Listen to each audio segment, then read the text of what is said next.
Bonjour chers frères et sœurs, nous reprenons la série de vidéos sur la parenté génétique des langues Akan. Alors il y a un linguiste qu'on appelle Stewart, je l'ai déjà cité. Il a écrit un article très intéressant qui s'intitule Comparative Study of the Volta Komoe Languages. C'est paru dans une revue de l'université de Legon à Accra, au Ghana, qui s'appelle Research Review. C'est dans le volume 2, le numéro 2, des pages 41 à 42, pardon, à 47. Et il a fait un schéma de relation génétique de 4 langues Volta Komoe. C'est cela. Alors, il y a le A, le B et le C. Le B correspond au bétiné et à la bourrée. Le A correspond aux langues gouan, telles que le ngbanito, qui se parle notamment dans le Gonja. Le C, qui correspond à l'Agni. Mais aussi le A qui correspond au Twi et au Fanti. Le A qui correspond au Twi et au Fanti. Voilà. De même que les langues gouan. Alors, que montre ce schéma-là? Ce schéma indique que, par exemple, la lettre P est devenue F et H dans l'ancêtre commun de l'Agni et du Twi. Et on peut prendre un exemple. Par exemple, dans le bétiné, la langue des Eotilés, quand on veut dire le riche, on dit Esihebo. Esihebo. Ou bien, dans le cas, par exemple, de la bourrée,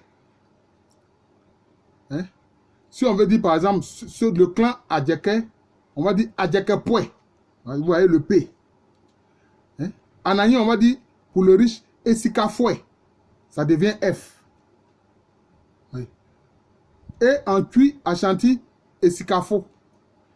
Ou Esikani pour désigner le singulier. Mais Esikafo pour les riches. Vous voyez?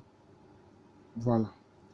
Alors, les investigations en glottochronologie du linguiste Maurice Swadesh montrent que la bourrée est bien plus proche du groupe C, c'est-à-dire de l'Agni, du Baoulé et du Nzema, que de l'Eotilé et du bétiné.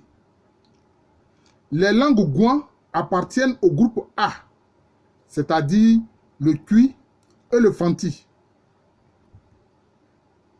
Donc, au regard de ce schéma, on peut indiquer que les parlers gouan, Banito, Dumpo, etc., Nkonya, sont des langues beaucoup plus anciennes et qui sont plus proches de la langue primitive, de la langue ancestrale des ancêtres, pour ne pas me répéter, par rapport aux autres langues, c'est-à-dire par rapport au Twi, au Fanti, et par rapport à la bourrée, par rapport à l'Agni, au Baoulé, à l'Ano et au Nzema. Vous voyez. Or, qu'est-ce qu'on constate? Les Gouans du Gonja, ils sont beaucoup plus au nord. Ils sont beaucoup plus au nord.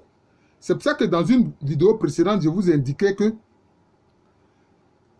dans le Bono, qui est au nord de l'Ashanti, il y a des expressions plus anciennes que dans l'Ashanti, que dans la langue Ashanti, que dans le Twi Ashanti.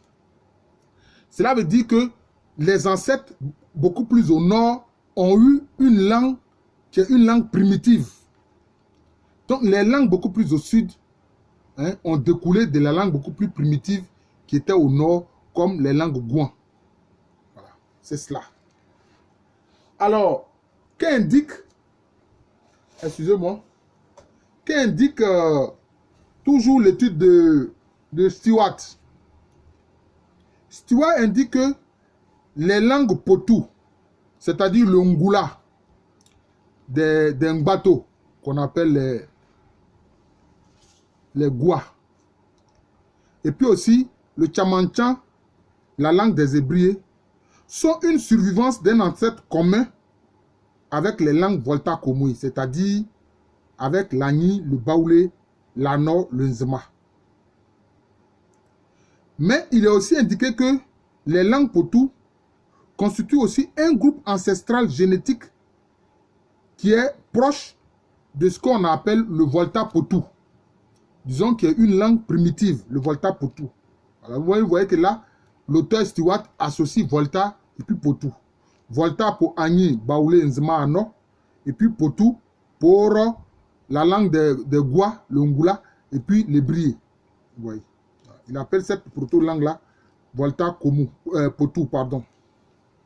Donc, pour Stewart, donc, il y a des relations ancestrales entre les langues Potou, le proto-Volta-Komoui et même le proto-Bantou. Et même le proto-Bantou. Vous voyez?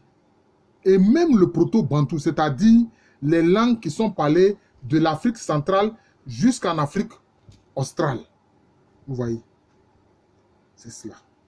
Et donc, il indique que ce schéma part du proto-Volta-Bantou, puis se sépare en proto-Volta-Potou et proto-Volta-Komoui.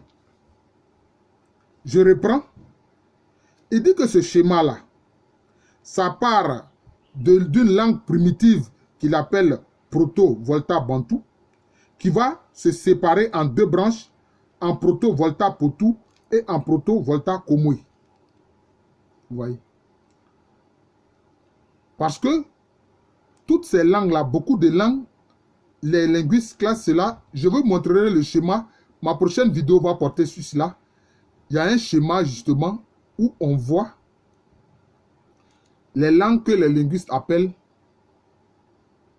Niger-Congo.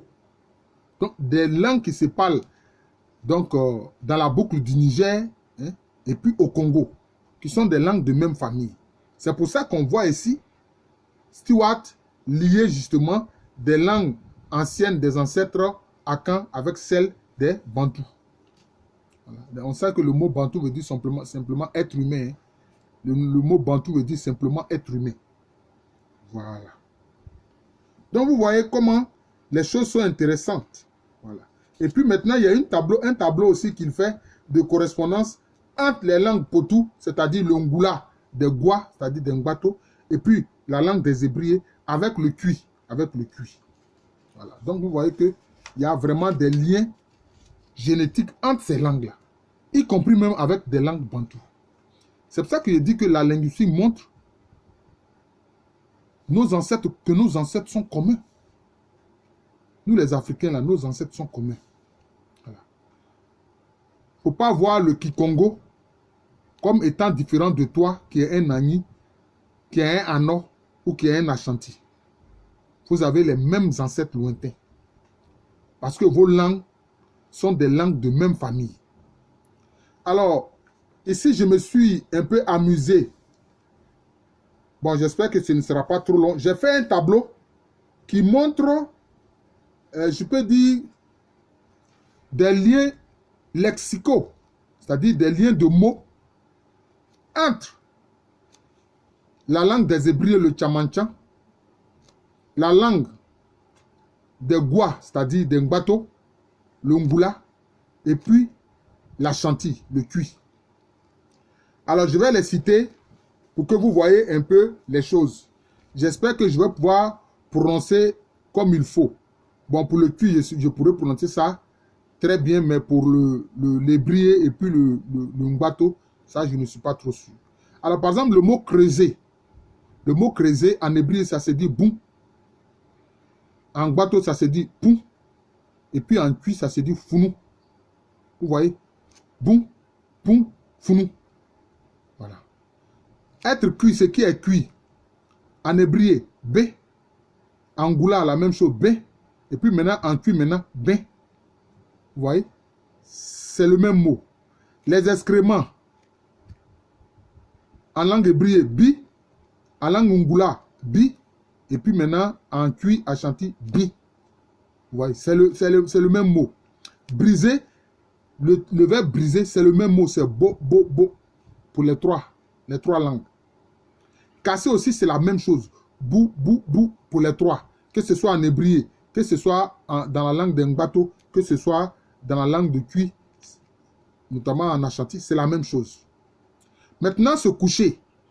En hébreu, c'est là. En Ngbato, c'est là. En Ashanti, c'est da. Là, là, da. Vous voyez? Maintenant, manger. Pour manger, c'est le même mot.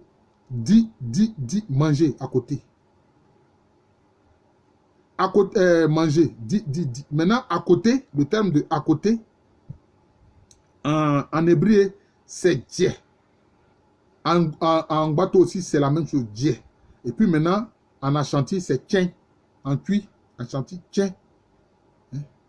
Derrière.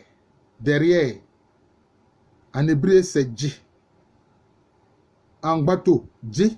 Et puis maintenant, en Twi ou en Ashanti, si vous voulez, tire. Vous voyez que ce sont des langues très proches. Mourir, en hébreu, kou. En bateau, kou. En Twi, Ashanti, wou. La fin. En hébreu, ko. Ngula, ko. En Ashanti, kom. Combattre. En hébreu, kou. En Ngula, gou. En Ashanti, kon. Souffler. En hébreu, pou. En bateau, pou. En Twi, hou. Vous voyez? Pou, hou. Vous voyez comme c'est très proche. Quand on dit que quelqu'un est coupable ou bien il s'est trompé, voilà. En hébreu, on dit bo. En Ngula, bo. En Ashanti, faux. Voilà. Vous voyez? Comme en a fond. Voilà, fond. Je me suis trompé. Voilà. Guerre, la guerre. En hébreu, ta. En bateau, ta. En Ashanti ou en Twi, ça. Vous voyez, c'est le même mot pratiquement. Maintenant, le père, hein, le papa. En hébreu, te. En bateau, te. En langue Twi, c'est. Vous voyez. Et puis maintenant, quand on dit en dessous, sous. Si on dit par exemple sous, comme par exemple sous la table. Voilà. En hébreu, c'est ate ou te. En Ngula aussi, c'est la même chose. On peut dire ate ou te. Et puis maintenant, en langue Twi ou en Ashanti, on dit assez. Assez. Maintenant, sur. Hein, sur. C'est ato ou to. Comme on dit le kato. Voilà, to, sur. Ato, en Ngula aussi. Et puis, so, en langue Twi. Je vais m'arrêter là. Je me suis amusé comme ça à trouver des correspondances comme ça. Hein, de liens lexicologiques entre ces langues-là. Je l'ai fait aussi entre l'Abé, le Twi ou bien l'Ashanti et puis l'Agni. Hein? Vous voyez voir, pour le cas de l'Abé aussi, vous verrez. Alors peut-être je vais faire une autre vidéo sur d'autres correspondances comme ça. Il y en a beaucoup. Je l'ai fait aussi entre l'Abidji, le Twi et puis l'Agni. Donc, je vous présenterai tout cela prochainement pour que vous puissiez voir encore vraiment les liens, hein, la parenté génétique de ces langues akan-là. J'ai même aussi fait aussi un tableau de mots qui sont proches entre le Modjoukroul, la langue des Adjoukrou, l'Ashanti et puis l'Agni. Donc, je ferai tout cela très prochainement. Très prochainement, je ferai cela. Voilà. Donc, je m'arrête là. Je vous remercie. Je suis le professeur Alou Kwame René, professeur titulaire d'histoire à l'université Félix Houphouët-Boigny, université qui est à Abidjan, dans le quartier de Cocody. C'est en Côte d'Ivoire. Merci encore et bonne journée.